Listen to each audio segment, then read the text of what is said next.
Originally, I was very much against the new IITs. Now, if I have to do good job, I can't do two good jobs. Biggest hurdle that I experienced at IIT Gandhinagar was that people didn't have enough aspiration. Oh, foundation program and explorer fellowship, these two things are something that students really look forward. I had a very good JE rank. I had 69 All India rank. How did you handle resistance, either from within the institute or outside, seeing that you had such ideas which were difficult to implement or very new? And I started to cry. I had tears flowing through. So culturally, it was challenging at the time. We didn't have that many Indian restaurants, that many Indians, Yeah. Caltech used. The plan always was to teach at Roorkee, who had visited 50 countries. Oh, Director of the institute, it is easy to start believing that you have all the wisdom. very true. No person can have all the wisdom. Don't give him or her sermons. Why you are not coming to class? Please come to the class. It is not your responsibility that student is not studying.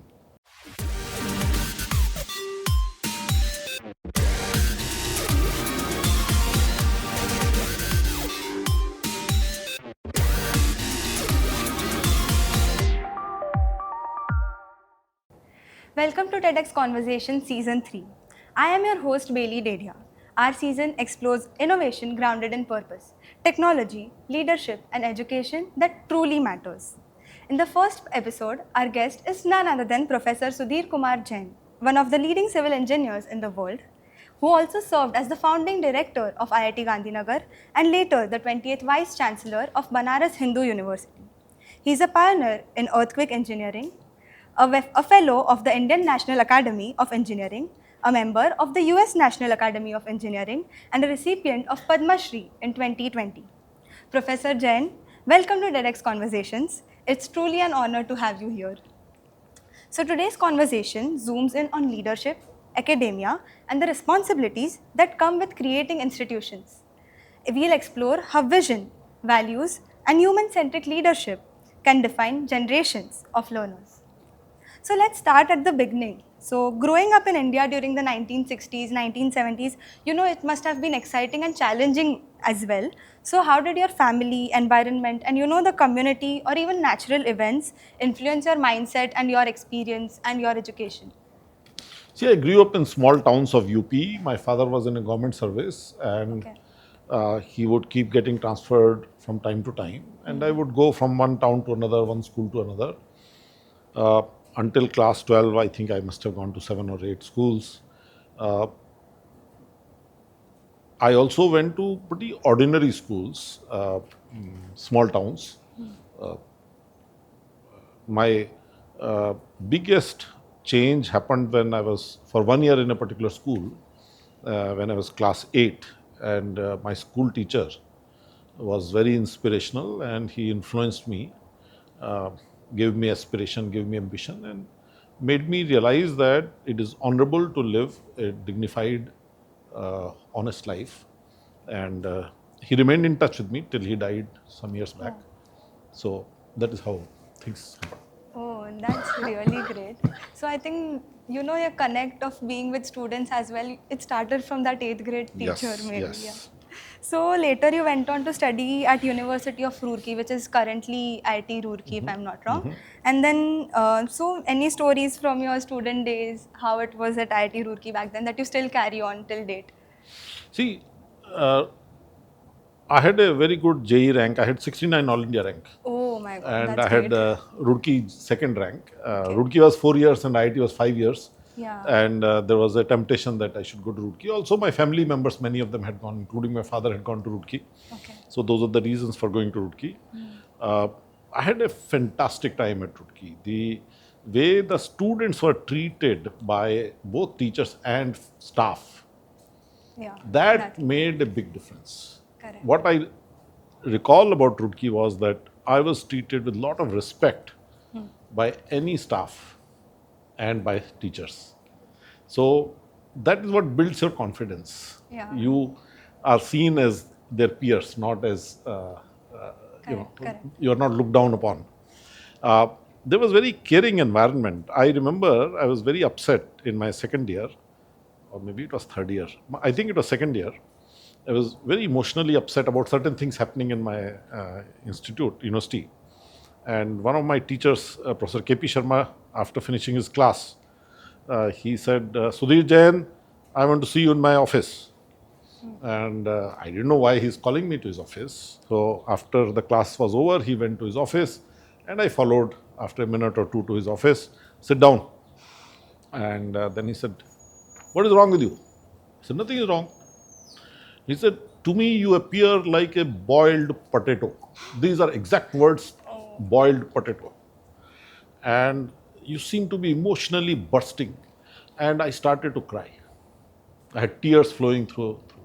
And then I told him what is bothering me, what is happening in the university, and things like that. And then, so, that is the kind of support that we had, where teachers cared for you. Personal touch. And I suppose that is what made who I became. That I was very fortunate to have a good teacher at class 8. I had very good teachers throughout, but I think class 8 teacher was exceptional. And then Roorkee, several teachers were so caring, so compassionate, who cared about us. And I think I grew. So yeah, that is how it translates onto us also, like IITGandhinagar's culture as well. So it is really great to hear about Roorkee.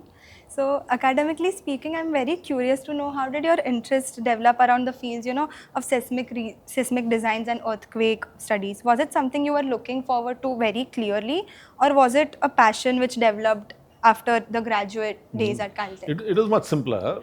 I went to Roorkee with an understanding that I wanted to be a professor of structural engineering at Roorkee, Oh, okay. because when I was debating between joining an IIT and joining Roorkee, the discussion was, if I were to join Roorkee, it will be civil engineering, because Roorkee at the time was known, very reputed for civil engineering. Okay. And if I join IIT, it will be electronics and electrical. Achha. And at the time, my father took me to meet many people to understand. Correct. And he took me to a professor of electronics at Roorkee and a professor of civil engineering at Roorkee. Oh, And this professor of civil engineering at Roorkee, just the way he dealt with me, yeah. clinched it, that I want to be like him. If he's dealing with me in this manner, then I want to be like him. Correct. And he was a structural engineering professor. So when I went to Roorkee as a 16-year-old boy, and I was asked in my first week, what do you want to do in life? I said, I want to be a teacher of structural engineering. Oh, so it Because came from the there. role model was Professor O.P. Jain, and I want to be like him, right? Now, it so happened that after my undergraduate studies, I wanted to study further, and I applied to some 4 universities for what we used to call preliminary application form, Okay. which means that we request application. Okay. Acha. And out of 4, 3 of them required $25 or $30 fees, application fees. Yeah, right. And I did not have my TOEFL and GRE. Oh, So I thought I had very poor chance of getting admission. But there was one institution that did not require any fees. is it? Okay. So that is how I applied to Caltech, because it did not require any fees and I had no GRE in TOEFL. So I applied there, they gave me the admission. And then I realized that Caltech does only earthquake engineering. Oh, So that is how I ended up doing earthquake engineering. If Caltech, for example, was doing something else in structural engineering, correct. I would have perhaps done that. Oh, so situations put you in places. That is you situation never know. put me in that place. Or the opportunity came to me in earthquake engineering and I walked in there. Oh, that's great. That's really, a unique story to hear as well. So speaking of Caltech, it is, as you said, it is one of the most toughest institutions to get in. So what was it like, the transition from India to USA, the cultural differences, the education as well? So yeah, how was it? So culturally it was challenging at the time. We didn't have that many Indian restaurants, that many Indians. Yeah. Caltech used to get hardly 4 or 5 Indian students every year, right? And very rare to find Roorkee graduates studying in American universities in those days compared to IIT students, right? Yeah. Also, I found initial period of Caltech to be academically tough, Okay. because all said and done, at Roorkee we were not being taught by the best textbooks Fair enough. that yeah. existed, Yeah. right? We were often taught by textbooks written by our own teachers, things like that. So it took me a little while to get used to Caltech. But then once I got adjusted, again, Caltech gave me exceptional environment, exceptional teachers. Uh, Caltech formed my, basic values of academic life. Okay. That you don't care about name, fame, you care about impact.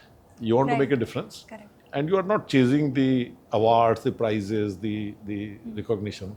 Yeah. And I think Caltech was a great growing experience, primarily for the values, for the attitude that it gave me. Oh, great. So, like, till now only I really observe that you're always, behind how all-round development, and you're literally, it is not about fame and all of that. It's about the development that comes within, and then it is about the name. So, after completing your PhD, what motivated your decision to, come back to India? Since, as you said, the cultures are very different, and once you get adjusted, generally people don't plan on coming back, but you still came back. And not only come back but also take up a role at IIT Kanpur instead of staying back at US. See, the plan always was to teach at Roorkee, Okay, yeah, structural engineering, right? correct. So when I wanted to build a career as a teacher of structural engineering at Roorkee, I needed to get higher degrees. Okay, And higher degrees, if Caltech can give me, lovely. okay. So when I went to Caltech, I was very clear throughout my 4 years that I'm joining Roorkee. Oh, In fact, I came back from Roorkee, from Caltech, with the intent to join Roorkee, and I had gone to Roorkee to join actually. okay. But then I had offers from other IITs and places, and then turned out that I felt that I should visit all those places before finally joining Roorkee. Okay. So when I went to different institutions, then I just fell in love with Kanpur because of Correct. its very open system where young colleagues were treated with respect and dignity, Yes. where there was no hierarchy. So I ended up at Kanpur by accident, I suppose, or by choice, of course. Uh, but original plan was to join Roorkee. So this was never a serious thought that I would live in America or live in United States. Okay, that was never a thought. Never, you that said. was never thought. Oh, that's great. That's great.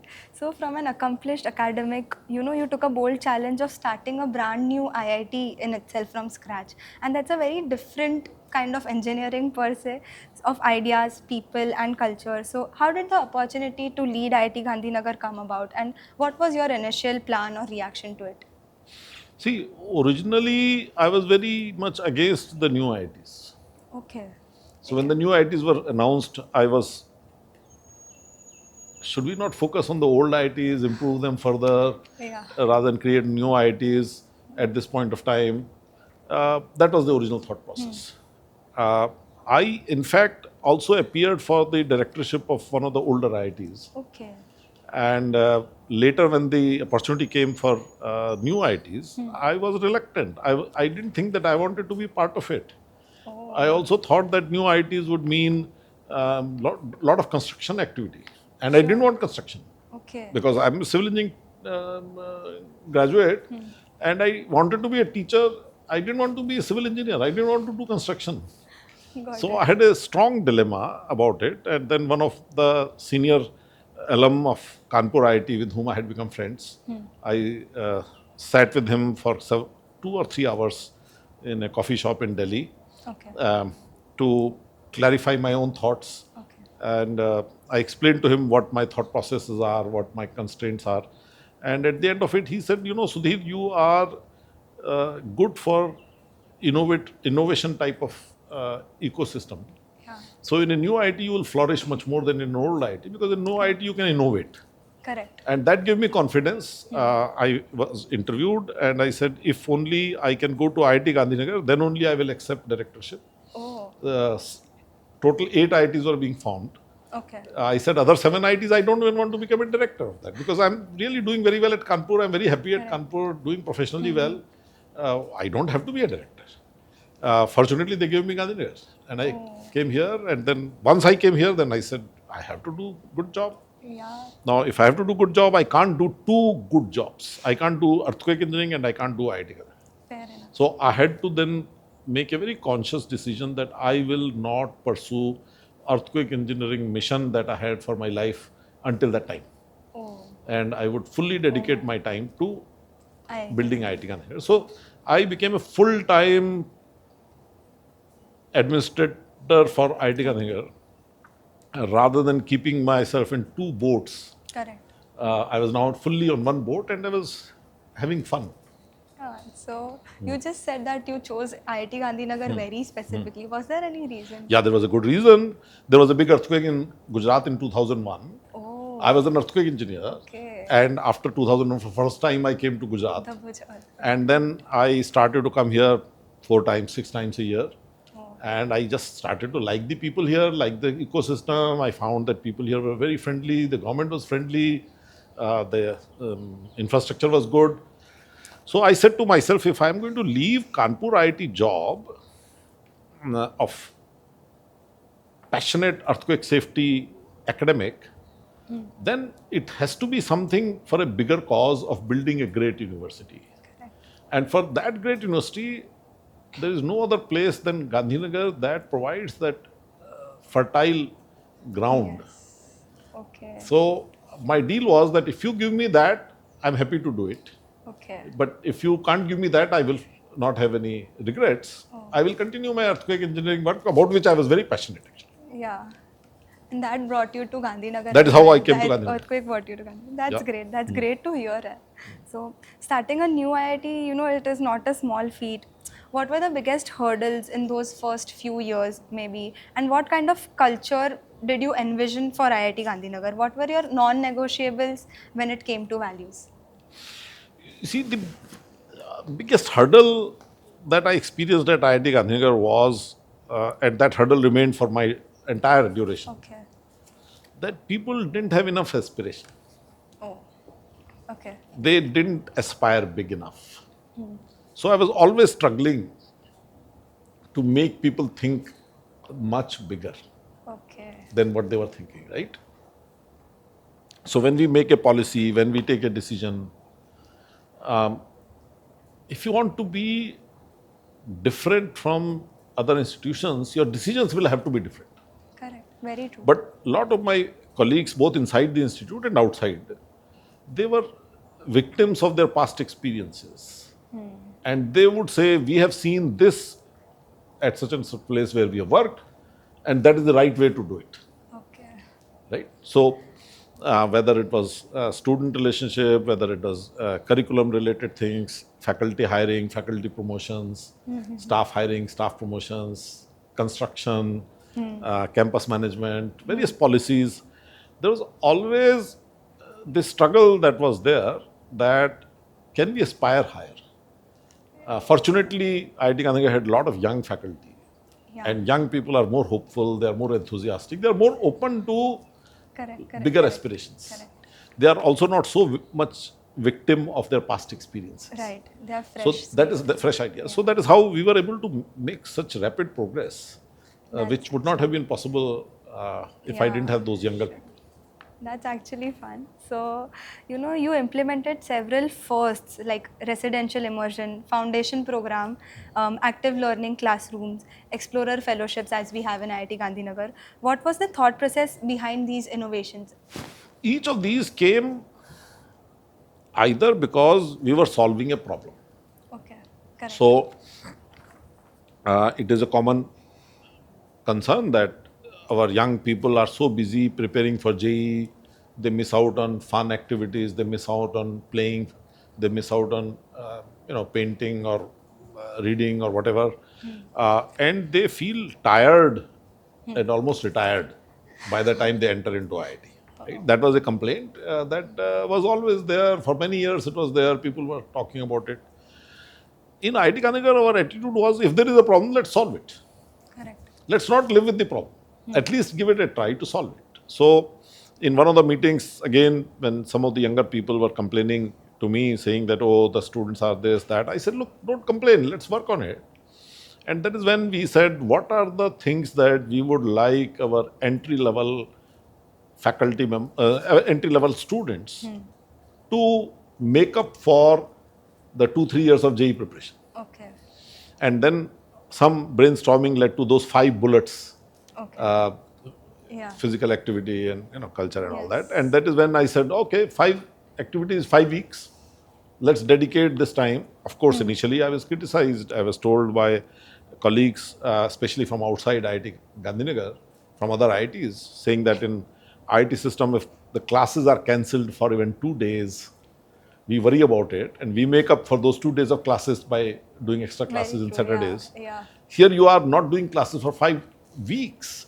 You must be out of mind. And I said, well, I'm sorry, but if I have to do it for even 5 months, I think I will like to do it because I would like my students to be mentally, physically, psychologically healthy. Correct.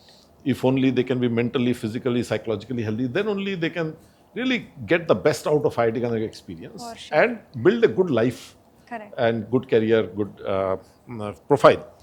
And I think that has paid off very well. Slowly, other institutions started to Yeah, take this more definitely, seriously. definitely. Yes. Yeah. So even I had friends from other IITs really appreciating our foundation program, and this is one thing that is really good.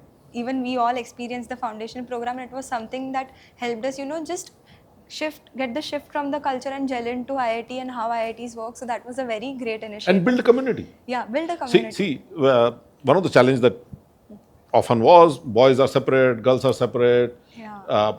Hindi speaking, Telugu speaking, those who are comfortable with English, those who are not comfortable with English, etc., etc. There's so Correct, many correct, stratifications that young people fresh out of home for the first time in college, in the hostel, not knowing how to navigate these differences. You are a Hindi speaking person, yeah. your roommate or your next door hostel mate is a Telugu speaking person, Yeah. right? It will take quite a bit of time for you to get used to it. But Correct. when you do foundation program, you start to fly kites or paint or Right, do something. It doesn't matter whether you are speaking Telugu or Hindi. So I think that has been a very good initiative. Similarly, many other activities, they came either because we were solving a problem or because we were borrowing an idea from somebody. Okay. Right? Yeah. So this Explorer Fellowship, for example, came across because I met a young lady in US who had visited 50 countries. Oh. And I thought she comes from a very rich family. She said, no, the reason she could visit so many countries is because her university gave her, as a PhD student, a 1-year fellowship to travel around the world. Okay. But not do any thesis related research on that trip. She was not allowed to do thesis related research. That's great. And I got an idea. I said, look, this is a very good learning experience. If my students can experience some of it, they don't need to go to 50 countries. Yeah. India has so much diversity. For sure. Really, India does. Go to Northeast India, you go to South India, you go to North India, you get diversity. So I said, can we make our students go on a very low budget, travel across the India, and they will grow in the process. So this is something that came out of a conversation with a person in the US. So most of the initiatives that we started at IITGandhinagar were either because we are solving problem or because we heard some idea and we adapted it to our conditions, designed it in such a way that it will serve our needs. Yeah, this is one really interesting thing. Like, to listen from someone and then to actually implement it is something that is very great, and we are very thankful for that, because foundation program and explorer fellowship, these two things are something that students really look forward to, and the new students who are entering in IIT Gandhinagar as well are very excited to experience that. So thank you for that, sir. So how did you handle resistance, either from within the institute or outside, seeing that you had such ideas which were difficult to implement or very new? So how did you do it? As a director of the institute, it is easy to start believing that you have all the wisdom. But you must realize you don't. Very true. No person can have all the wisdom. So I think one of the things that helped me was that I realized that I don't have all the wisdom. I realized that many of the ideas that I have are not good ideas or not perfect ideas. Very humble of you to even say No, that. it's a fact. It's a fact. Yeah. Right? And that I could be wrong. Right? Just because I happen to be a director, I will always be right. That doesn't form any logic of any kind, right? What that means is that I was open to have my colleagues, my students puncture my ideas and tell me where there is a problem, right? I was willing to modify those ideas. I was able to polish them. I was able to remove the sharp corners in that. They will say, okay, but if you do this, that problem will come. Okay, let's change it in such a way that that problem doesn't come. Okay, if you do this, this will happen. Okay, let's do that. So, a lot of times, the idea that I started with got beaten up and modified Correct. in a form that was different from where I came from. But it became more reasonable, more appropriate, right? And it also had now ownership of my colleagues. Right. Inclusive. If I had come into the room and said, look, ladies and gentlemen, I am the director of the institute, here is an idea, you go and implement it. They might go and implement it, but their heart will not be in it. But if I come and say, ladies and gentlemen, here is an idea, what do you guys think? And if they help me to polish that idea, improve that, they're working with me in a workshop mode to make that idea work. And then I say to one of them, okay, go ahead and write it down. Okay. And then he writes it down. Then I ask somebody, okay, can you review it? And she reviews it. And then somebody else reviews it. And now 5 people are busy reviewing that document. That's actually By the very time good. we approve it, everybody has put in some effort. Everybody has ownership. Correct. When we roll out that idea now, then everybody is enthusiastic about implementing it. Self-motivation is Self-motivation. the key. Correct. Now, okay, even now you have involved only half a dozen people. Even now you have involved at the most a dozen people. Correct. There will still be resistance in the rest of the system. But at least you have a number of people who are taking that idea forward. That is one, right? The second, sometimes I knew that I'm compromising on the idea. Okay. And I'll give you a solid example of that. Okay. But if I force this idea on my colleagues who are very much strongly against it, it anyway will not get implemented Correct. in the right manner. Right.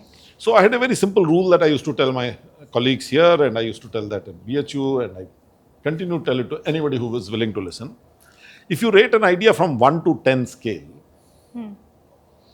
so then idea can be 1, can be 3, can be 5, can be 8, can be 10, 9, whatever. But then you also see the implementation on a scale of 1:10. Okay. And if you multiply these two numbers, that is the result. Okay. So what is the point in having an idea at level 10 if implementation is 2? Because 10 into 2 is 20. I would rather compromise with that idea and let that idea from 10 come back to 8. But now implementation is 8. So 8 into 8 is 64. Now instead of 20, I'm getting 64. So I think these two things helped me to overcome resistance, make significant cultural shifts, because there's so many things that we did at IITGandhinagar, right? I mean, just an example, we were very liberal on students in many aspects, Really? but we were very tough on students on some other aspects. Okay. For example, cheating, Yeah. bullying, harassing, Yeah. right? Those things, lying, Correct. those things are very tough, much more tougher than our peer institutions. Correct. Initially, there was resistance. Initially, you were told you are being too tough, right? But we were able to do it. And eventually, the students embraced it. Later, the student body said, look, Yeah. this colleague of ours has cheated. This is not acceptable behavior of IITGandhinagar. We don't endorse it. Yes. So, this is how you It see. translates into Yes. the culture Yes, itself. yes. Yeah, a great thought per se, because we do see a very different culture from different IITs. When initially you are not in any IIT, you think that, okay, culture might be the same, bullying, harassing, ragging, as you said.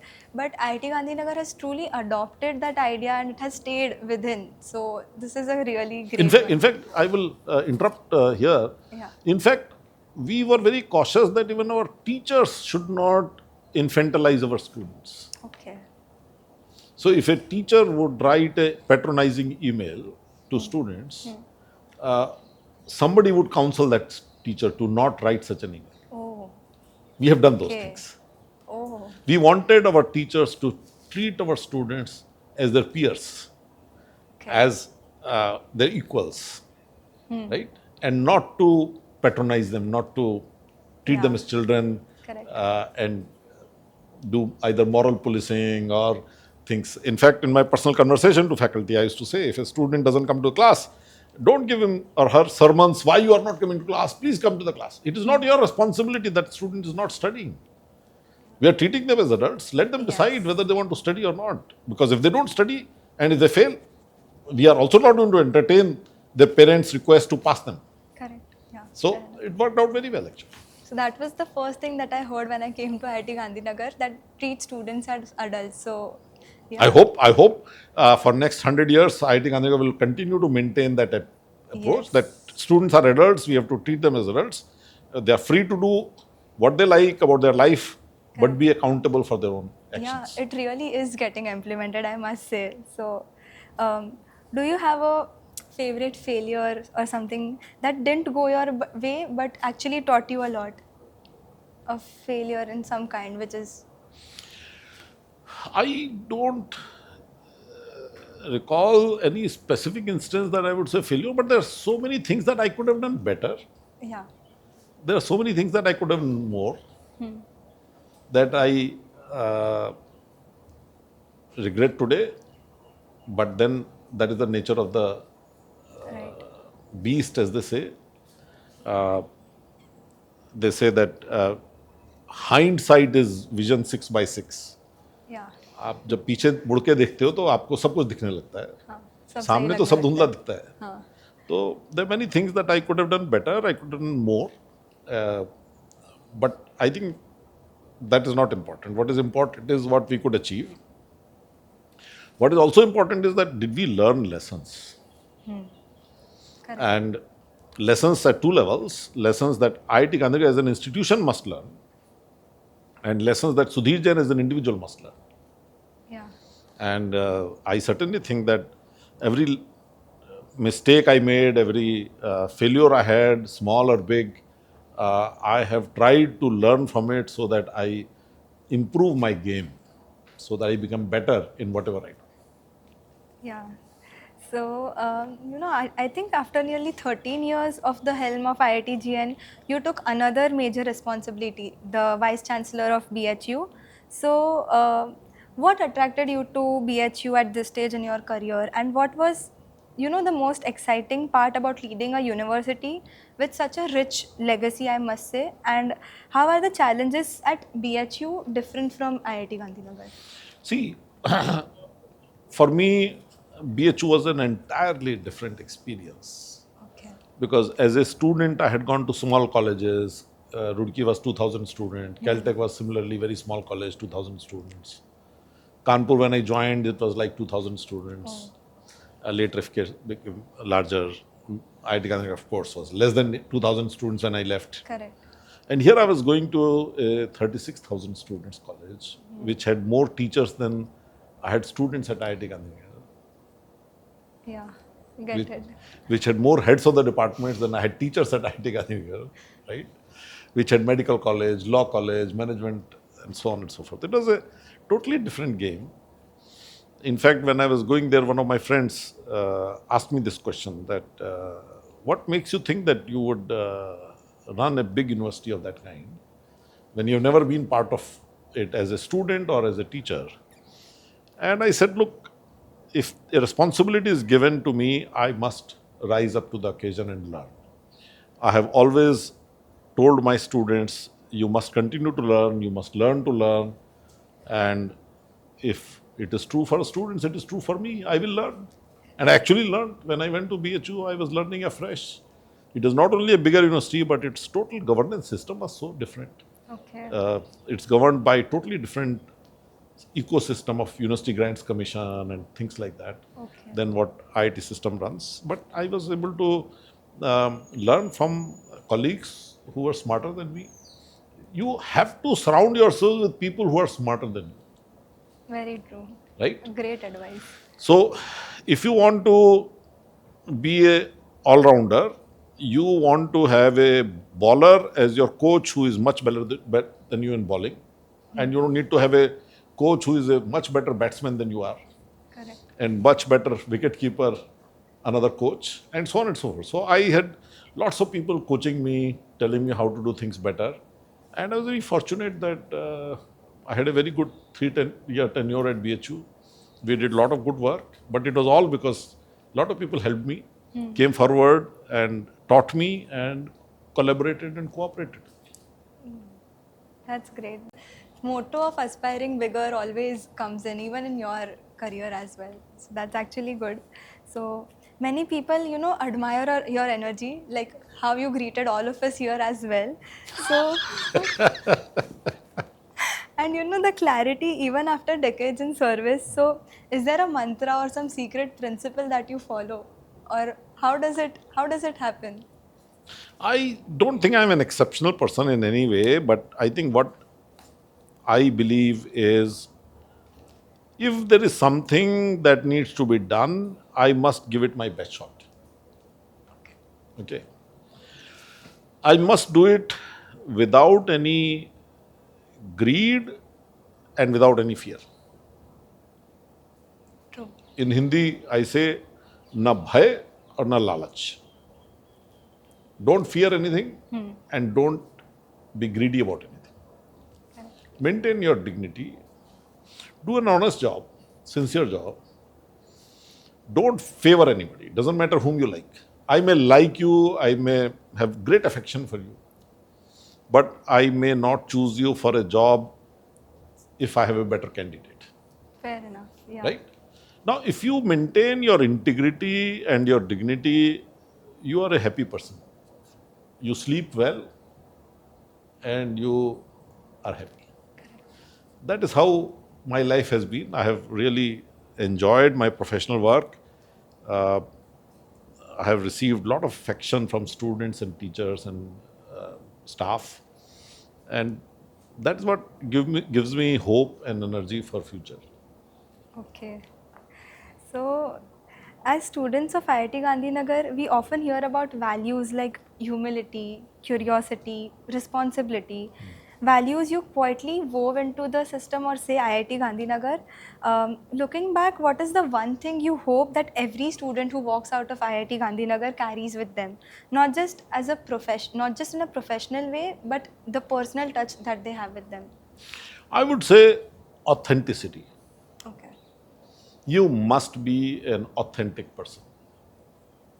People must look at you and feel that you are an IIT Gandhinagar student, you are an IIT Gandhinagar alum, you must be an authentic person who says what she means and she means what she says. Okay. You must be a responsible person Okay. who will take up whatever, but do it with sincerity. And that again brings in authenticity, because if you have said you will do it, it means you will do it. Okay. If I have to describe one word that I would like IIT Gandhinagar alumni to be known for, it will be the authenticity. People will have different capacities, different capabilities, different Yeah, skill yeah, sets. correct. I can understand all of that. Yes. But they can all choose to be authentic. Okay. It was a really great conversations, I must say. So those were truly great and inspiring words from you, sir. Next, we would like to have a podcast final and the most exciting part, the rapid fire round. In this part, we'll ask you series of questions whose answer you may give in a word or a sentence as you please. So let's start with it. The first thing you do every morning. Drink chai. Okay, drink chai. A historical figure you would love to have dinner with. Mahatma Gandhi. Okay, that's great. One innovation at IITGN you are most proud of. Foundation program. Okay. A book you think everyone should read at least once, maybe non-technical. Gandhiji's My Experiments with Truth. Okay. An underrated value in academia. Integrity. Integrity. If not engineering and academia, what profession would you have chosen? It's easy now to say that if I had not been an engineer, if I had not been an academic, I would have perhaps been a successful lawyer. Okay. But of course, at a young age, that didn't Yeah. appear to be a good thing. Okay, that's great. Your favorite spot of IITGN campus? I think the block one terrace overlooking the river, where there is an Yes. amphitheater. Yeah. Correct. Above the 2-degree cafe Yeah. that we have right now. Oh, that's great. If you had to describe the spirit of IIT Gandhinagar in 3 words, what would you say? 3 words you have to describe IIT Gandhinagar's spirit. I would say empathy, confidence, integrity. That's great. That's great. Professor Jain, thank you for not only building classrooms and labs, but building a culture of empathy, excellence, and boldness here at IIT Gandhinagar. You have shown us that great institutions aren't just about, ranking or infrastructure. They are about values, and we are very proud of the legacy we get to carry forward just because of what you have built for us. A huge thank you to our listeners, and we'll see you again with one more voice that shapes the world. Until then, stay curious and keep building. Thank you.